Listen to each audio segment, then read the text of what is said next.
I'm here with Greg Nolan. Greg, you're a Catholic psychotherapist, and I know you particularly have helped out with Rachel's Vineyard and particularly ministering to the women and men there. We're here remembering the Abortion Act today and the reality of 58 years of legalised abortion. Often what we're hearing from people, the sort of voices that we hear in the news and the media, is that abortion doesn't really affect women, certainly not from a psychological perspective, that there's no such thing as PTSD with regards to abortion or post-abortion trauma. How do you respond to that as a profession, as a psychotherapist? The first thing that I'd say is that I've worked directly with PTSD as a result of abortion, the abortion being the trauma in question. I know that people sometimes get a bit confused as to the term post-abortion trauma, and I just encourage people not to use the term really, but PTSD, I've seen it directly, but I've seen very many things. I've seen depression, anxiety disorders, and it's so multifaceted, it can go in so many directions, but if people deny that abortion can be traumatic who work within the field of mental health, they're either being disingenuous or they don't know what trauma is, basically. It's so far from the truth that it beggars belief. I used to work in the NHS, and a colleague of mine at the time, she had previously worked in abortion clinics, giving post-abortion counselling in abortion clinics for their services as it were.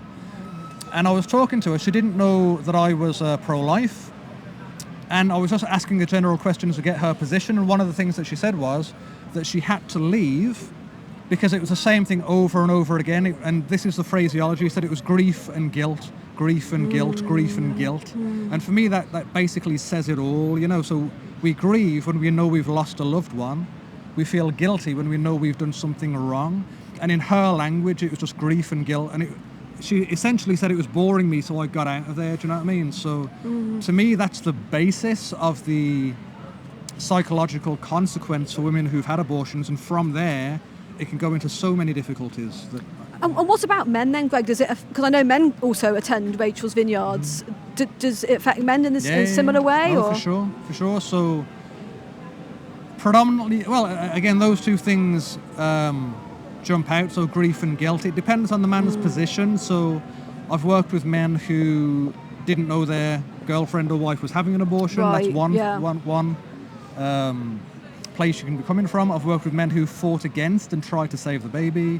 I've worked with men who fought to get their wife or girlfriend to have an abortion. So it very much depends where they're coming from. But when they come to a place of recognition and realization of what's actually happened, the first thing is obviously grief, and a profound sense of grief and sorrow.